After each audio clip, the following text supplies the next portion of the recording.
Hi guys, AzureAce here and welcome back to another Dragon Ball Super episode discussion where today is the big one. We're talking about episode 86 of Dragon Ball Super, the official return of Android 17 in the Dragon Ball universe. Yes, it's that time. Oh, it's so good to see Android 17 again. And he's a good guy after all.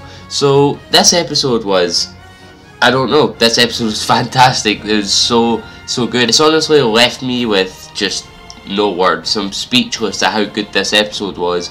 Like I said, it's completely eclipsed episode 85 as my favourite episode of this arc so far. This arc is just the gift that keeps on giving. The animation in this episode, oh my god, the art style in this episode is so good. Hearing Shigeru Nakahara again at 17 was just fantastic, but enough with me blabbing about how good this episode is. Let me just get into the episode and talk about it. Let's get into episode 86 of Dragon Ball Super. 初めて交わる拳人造人間17号 vs 孫悟空 So the episode begins where the last left off with Goku being at Dende's lookout looking for 17, and it seems Dende has actually created or learned a new Namekian technique. He says something in Namekian and the rod protruding from the bottom of the lookout actually retracts and the lookout starts moving. So I think that's actually really cool that the lookout can move now. It makes it a lot easier for Dende, I guess. It makes his job a lot easier. I guess he can just put that rod down whenever and wherever he likes. Kinda makes me wonder how they're gonna connect back with Korin's tower. I don't know about that, but Goku wonders if 17 is still trying to kill him, but Dende says he now has a family, which is of course true. Toriyama himself confirmed this in an interview in 2014, that he has a wife and 3 kids along with the fact that he's a park ranger now.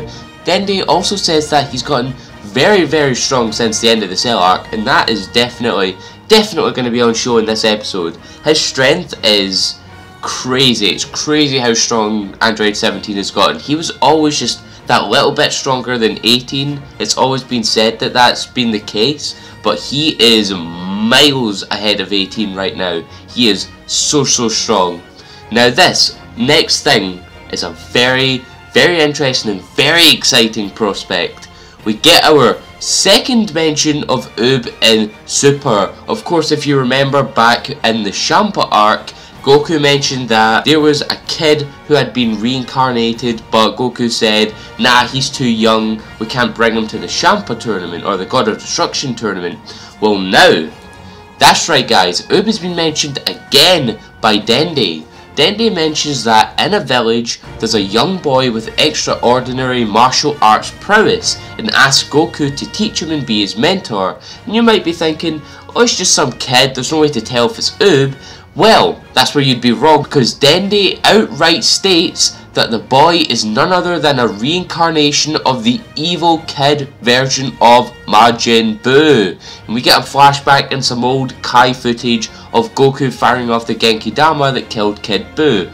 This is a very exciting prospect guys, because this is surely us edging ever closer to the end of Z. I'm sure you guys know about this, but Super takes place in a 10-year time gap between episode 287 of Dragon Ball Z being the end of the Buu arc, and episodes 288 up to 291 being the end of Z after the 10-year time gap. So that's very exciting to know that Oob is pretty much going to be coming to Super very soon. I think, personally, if I'm talking personally here, I think this arc is going to time skip to the end of Z, like after the arc. We're going to get to the end of Z, we're going to get to see Oob, we're going to get to, hopefully, I love this gi. I hope we see Goku's blue gi again. I love that from the end of Z, but we're edging ever closer and this is very exciting. Dende then stops the lookout above 17's island.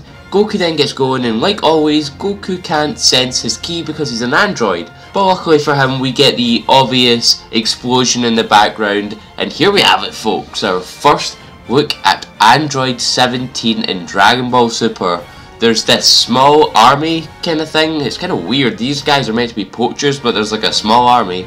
And they're fighting him, and they all fire at him, and 17 just blocks every single bullet like an absolute beast. And I tell ya, the animation is so fluid here. I absolutely love it. This episode is one of the best animated episodes for a while, even like with some of the pretty good episodes that were animated early on in this arc. This episode tops them all. They're amazing. This was arguably, in my opinion, the best animated episode we've had since episode 66, the absolute all-star episode. You guys should remember that because it's one of the best animated episodes from Super so far. 17 is obviously just pummeling these guys. He's just chopping them all down without any sort of problem as Goku arrives in the scene. So yeah, it's just fantastic to hear Shigeru Nakahara again as 17, and I cannot wait to hear Chuck Huber as 17 in a couple years time, but that's so long away. We've only just got to the end of the Battle of Gods arc. It's going to take a long time to get to this point in Super in the dub. But Goku then arrives in the scene with them meeting for the first time. However, the greeting's pretty short-lived as more poachers arrive in the scene. 17 then asks Goku to help him out, but not to kill him and not to hurt the animals. Goku says sure, yeah, why not. They then just pummel all of the tanks with ease. The sort of, I guess, head poacher is then face to face with 17 as he pulls a rifle out on him. But 17 does a very iconic thing, and he bends the barrel of the rifle backwards to point at the poacher, which completely sends him packing. They leave after that. 17 then kinda shows Goku around the island and says that the reason why they keep coming is for this, what I called a purple bison or a purple buffalo, but the monster before us is called the Minotaurus, which is kinda weird because in, I want to say Greek mythology. I feel like I'm going to get slaughtered if I say the wrong thing here, but I think it's Greek mythology. I think the Minotaur is like this monster that has, I know what it looks like, but I just can't explain it. It's got 2 legs and it's like really buff. So I don't know why it's called a Minotaurus here. I don't know. It looks more like a bison or something like that to me. But he says that this is the last one on Earth, and its horns, which are what the poachers are after, can be resold at a very high value. Then we get another flashback to the Cell arc using some old Kai footage of 17 explaining he was going to go after Goku per Garrou's orders but was absorbed by Cell before he could find him. Goku then asks 17 to spar with him because he needs to find strong friends as he goes Super Saiyan, lunging at 17 as we go to a commercial break. We come back from the break and it's time for the fight to begin, and oh my god, we are looking at some of the best animation in Super so far. Naoki Tate's work isn't everyone's cup of tea, but I personally love his animation style. Unfortunately, he is pretty infamous for the episode 5 stuff, but I feel that's completely irrelevant now because the animation and quality has improved so much since the Battle of God stuff and all the early Super stuff that was very shaky. But Goku then flies up after 17 and 17 goes for a big punch and they start duking it out. They've got an exchange of blows going on. As Goku goes for the punch, but 17 ducks and smashes him away. We then get this very beautiful shot of the two colliding with their auras against the sunset. Very good imagery used here. They then collide fists and 17 is perfectly going blow for blow right now with Goku. They start exchanging blows again and 17 rocks Goku in the gut. Very reminiscent of what he did against Piccolo and Z. He keeps punching him up into the sky above the clouds. Goku kicks him away and then he pulls out the Super Saiyan Blue, and they both say that neither of them were going full power with this. Goku then goes and charges the Kamehameha and fires it off at 17, but he blocks it with this green barrier. 17 then flies out of the smoke and then another punch for punch collision goes down, except this time it's none of Toei's trickery. I said this in the episode 86 previews, that this might be a little bit of Toei's trickery, but it's not. 17 is actually going punch for punch with Super Saiyan Blue. They then fly out of the clouds and barraging each other with hits before impacting with the water. It turns out as a stalemate, and surprisingly enough, not really for Goku, but for 17, they were both not going all out. So 17 is a very powerful fighter here, guys. He has a lot to show off. He wasn't even showing off his full power here. So this is gonna annoy people, but it's weird that 17 was going punch for punch with Super Saiyan Blue. But people need to remember, in these small sparring matches, Goku isn't going full out. If he was going like full power, completely demolishing, he would just, you know, kill everyone. No one would stand a chance, but he's not using his full power here. He's just using enough power to gauge everyone's strength. So 17 is very powerful because Goku looked like he was really going for it there. He obviously wasn't using all of his power, but he must have been using quite a lot here because it definitely looked like he was mildly struggling. We then switched to a scene, a very beautiful looking scene, with them both sitting in front of a fire, and 17 does confirm he has a wife and kids, but they're off on another island right now, and unfortunately for us, he shows a picture of them to Goku on his phone, but not to us, so I guess they haven't designed them yet, or they haven't got concepts for them. I don't know, it's probably something of that sort. Goku then begins to explain the situation we're in, and they switch to Capsule Corp with Beerus, Whis, Kaioshin and Elder Kai, with Beerus eating and going for a nap. And he honestly looks really fat like Champa, which is hilarious because he always used to berate Champa for that. We switch back and Goku says that they will win 10 million Zenny if they win the tournament, but 17 refuses, saying he's got enough money and saying that he wants to protect the island, and Goku says he'll get Trunks and Goten to protect the island. 17 says he knows of Trunks, but he doesn't know of Goten, and Goku's like, yeah, he's my kid, he's pretty strong. Goku then slips up saying that everyone's fate is in their hands, and then he breaks the rule and tells 17 that the universe will be destroyed if they lose at the Tournament of Power. But 17 still says no.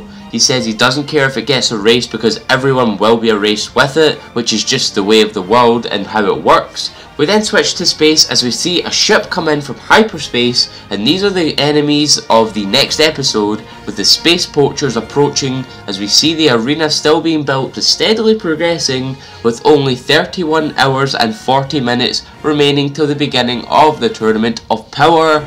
As the episode ends there. But now with the episode out of the way, it's time for the overall thoughts of this episode. Fantastic, 10 out of 10 episode. I have nothing to complain with this episode. It was so good. It was just, so amazing. Android 17 is back, and he is such a badass, and it's amazing. So first of all, let's just talk about Naoki Tate's beautiful animation. Oh, it's not everyone's cup of tea, but I love it. It's so good, man. It's so fluid. It's very like disproportionate, which is something I very much like. I really like all the disproportionate stuff, the off-model animation. I think that is what makes the likes of Naoki Tate and Naoto Shishida's work so great. I think that's what makes it so unique, and also it's just really beautiful. It's absolutely love his animation style. I can't say much about it because, you know, I'm not as like big into animations like someone like ZZ Toasty or Anime AJ, but I still think it's beautiful. Other things that were beautiful in this episode was the landscapes and like the backdrops of this episode. It was just fantastic. It was very old Dragon Ball-esque. It's been a long time since we've seen a lot of backdrops like this, like a lot of greenery, a lot of nature. It's a very long time since we've seen something like that just so well done. I think it's absolutely fantastic. But the last thing I want to talk about is the fact that Oob has pretty much been outright completely mentioned here. Oob is coming, guys. It's easily, we're going to go right to the end of Z, or at least close to the end of Z very soon. I feel like after this arc is done, we're going to go to the end of Z, we're going to get into new territory, new completely unexplored territory. We have never really seen anything to do with the end of Z done, other than with GT, but, well, I mean, GT was, the ideas were good, the execution was a bit on the bad side, let's just say that. But it's great that Oob has been outright mentioned as a kid who has been reincarnated as the Evil Buu, or Evil Buu has been reincarnated as the kid, I should say. And it's great to hear that he is this very powerful kid with a lot of potential, and it's going to give way to the new generation of fighters hopefully that will come up during the end of Z period. But that's all really I want to say for this video. So if you guys like this video, please leave a like and a comment in the comment section below. Are you excited with the return of Oob, and do you think that we're going to go to the end of Z very soon? And did you like the return of Android 17 in this episode? Share this amongst your friends. I've been AzureAce, and thank you for coming to the video.